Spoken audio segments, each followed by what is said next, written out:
En esta mesa contamos con representantes del Ministerio de Asuntos Exteriores, de la Secretaría de Estado de Cooperación Internacional, con el vocal asesor Alfonso Díez Torres, y de la Comisión Europea tenemos a Lorella de la Cruz, que es jefa adjunta de la Unidad para las Relaciones con América Latina, de la Dirección General de Comercio, a mi derecha. Pablo Zalba, que es eurodiputado del Partido Popular Europeo, vicepresidente de la Comisión de Asuntos Económicos del Partido Popular, del Parlamento Europeo, perdón, y ponente del Acuerdo del Mercosur. También tenemos a Ramón Jáuregui. Ramón es eurodiputado, está en el Grupo Socialista Europeo, como saben, y es copresidente de la Asamblea Eurolat. Y por último tenemos al señor Francisco de Asís, que también es eurodiputado, del Grupo Socialista también, y presidente de la Delegación del Parlamento Europeo para las Relaciones con Mercosur. Bueno, antes de iniciar esta mesa, pues simplemente ponerles en 2 minutos sobre contexto, y es con la crisis política que ya hablábamos que atraviesa Mercosur en estos momentos, tras la victoria de Macri en Argentina, el impeachment a Rousseff en Brasil, la llegada de Temer a esta presidencia brasileña o las denuncias de Paraguay, Brasil y Argentina a Venezuela por incumplimiento de los compromisos de adhesión al bloque, y sobre las dudas que despierta sobre su comportamiento democrático, que quizá inhabilitarían a Caracas para asumir la actual presidencia del Mercosur. No sé cómo ven ustedes, ¿estamos en el mejor momento para relanzar esas negociaciones en el contexto latinoamericano? ¿Cómo salir de esa parálisis institucional? Eso en la parte latinoamericana. Luego tenemos la parte europea, que también tenemos nuestros problemas, ¿no? Una Unión Europea golpeada por esa crisis económica y en lenta recuperación, por los golpes del terrorismo yihadista, por la crisis de los refugiados, el auge del populismo y el Brexit, ¿no? Lo que nos faltaba. ¿Está Europa suficientemente unida para negociar el acuerdo de Mercosur? ¿Qué tipo de acuerdo quiere la Unión Europea? ¿Cómo nos afecta el Brexit a estas negociaciones? Y el ascenso de esa extrema derecha proteccionista, ¿no?, en países como Francia, ¿puede influir de algún modo en este acuerdo? ¿Está preparada la Unión Europea para pactar como bloque o es más realista un acuerdo con reservas concretas de cada Estado miembro? ¿Cómo lo ven ustedes?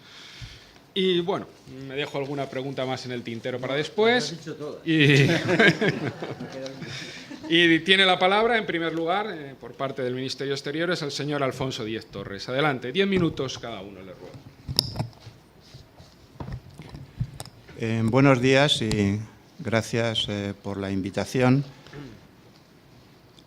La ventaja de participar en un seminario sobre el Mercosur es que, transcurrido el tiempo desde que se lanzaron las negociaciones, allá en el año 1999, ya en el 95, en el acuerdo de cooperación con Mercosur, ya se lanzaba este objetivo, pues nos da un transcurso de tiempo que aquellos que hemos estado de alguna forma u otra involucrados hemos tenido más de una ocasión de participar en debates, seminarios como este.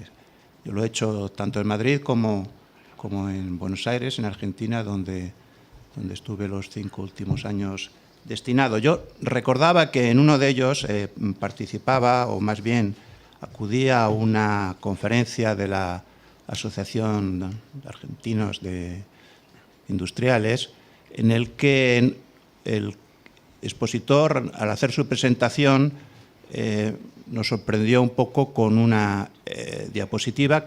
No he traído el PowerPoint, pero bueno, básicamente no se verá bien, pero era esta.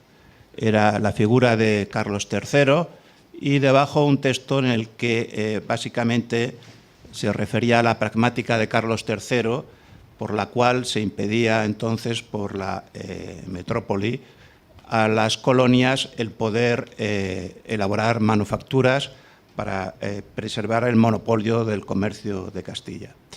Esta expresiva figura y recuerdo histórico lo utilizaba la persona que lo invocaba, que no era otro que, creo que hay aquí representantes de la Embajada de Argentina, que es Roberto Labaña, que fue, muchos lo conocerán, ministro de Economía y candidato a la presidencia de Argentina, de la República Argentina, y también representante embajador de Argentina en Bruselas, una persona a quien conozco bien, que es una persona sin duda muy preparada y que conoce muy bien la Unión Europea, aunque solamente sea porque está casado con una ciudadana belga. Esta, como digo, diapositiva la utilizaba para justificar por qué entonces, en septiembre de 2004, que él era el negociador por parte de la Argentina, se rompían esas negociaciones. Roberto Labaña es un peronista renovador, actualmente con Sergio Massa, que podemos calificar de desarrollista, que de alguna forma, bueno, pues está como tantos otros en la región imbuido por esa visión de la industrialización en países como Argentina y Brasil, en parte influenciada por las teorías cepalianas de la sustitución de importaciones. Presbys era argentino, no contrario a una negociación con Mercosur, pero sí conscientes de que un acuerdo de libre cambio no debía ser un nuevo mecanismo de dominación entre la metrópolis y la periferia. Y aquí Federico nos ha recordado, en todo caso, que eso eran tiempos pasados y aunque quisiéramos, que no es el caso, difícilmente Europa podría reproducir un mecanismo de dependencia porque Europa ya no es el centro, sino es la periferia en algún sentido. Pero, ¿por qué comento esto? Porque creo que es importante para tener una perspectiva de las posibilidades de éxito de esa negociación, centrarnos en cuál ha sido la dificultad, el obstáculo permanente a lo largo de estos ya 15 años que han hecho realmente difícil bailar este tango, si puedo utilizar esa expresión. En Bruselas decimos mucho, hasta la saciedad, que para cualquier acuerdo, y aquí los eurodiputados lo confirmarán, se necesitan dos para bailar un tango. El tango, el problema es que es un baile muy complejo y muy difícil y requiere bastante acoplamiento entre las parejas.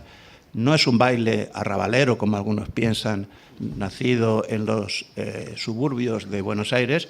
Es más bien un baile que surgió en las clases más altas y que tuvo un gran desarrollo precisamente porque triunfó en París. Así que de alguna forma, entre París y Buenos Aires será necesario bailar, saber bailar para poder llegar a un acuerdo. A lo largo de la historia ha habido intentos de cambiar la música de ese baile, a veces ha sonado a samba.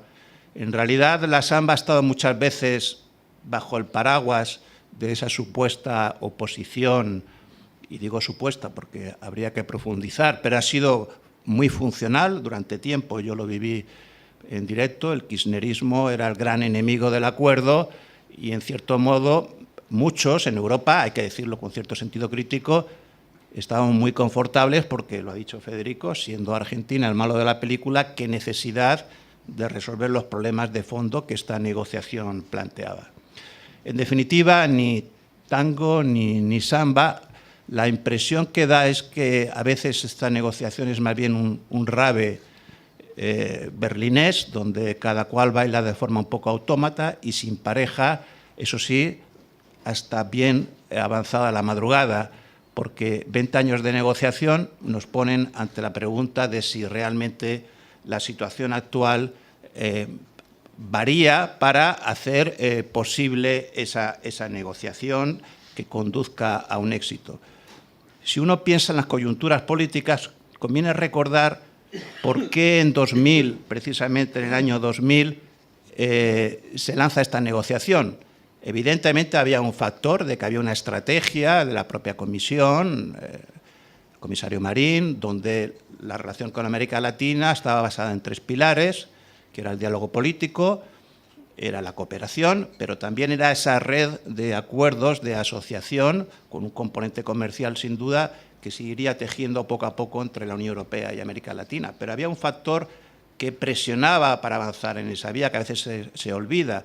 En esos momentos estaba en auge la posibilidad de la negociación de un tratado libre entre Estados Unidos y el resto de los países de América Latina, el famoso ACLAC, que de alguna forma se enterró, también es algo más que una casualidad, en Mar del Plata en el año 2005, pero ya desde 2003 estaba prácticamente, digamos, casi ya fallecido. Que fuera en esas fechas, en 2004, tampoco es una casualidad. Fue en esas fechas cuando surge o de alguna forma se escenifica la verdadera crisis que lleva a la suspensión de las negociaciones en 2004 entre la Unión Europea y Mercosur, esa que justificó esa sugestiva y provocadora figura de Carlos III invocada por Roberto Loaña. Y en 2010, la presidencia española, y yo entonces estaba en el Ministerio, en la Secretaría de Estado de la Unión Europea, pues algo de culpa tuvimos, ahora está aquí un representante de la Comisión de Lorea, en convencer, apoyar a la Comisión para relanzar unas negociaciones en mayo de 2010 en las que, hay que decirlo, muy pocos creían. Y como tan pocos creían, desde 2010 hasta 2015 casi nos dan la razón. Realmente era imposible romper ese nudo gordiano porque el problema de esa incompatibilidad de fondo siempre emergía. ¿Y cuál es ese problema? Hay que ser muy escueto y la presentación de Federico anterior, también de la representante de BIR, creo que han situado el contexto.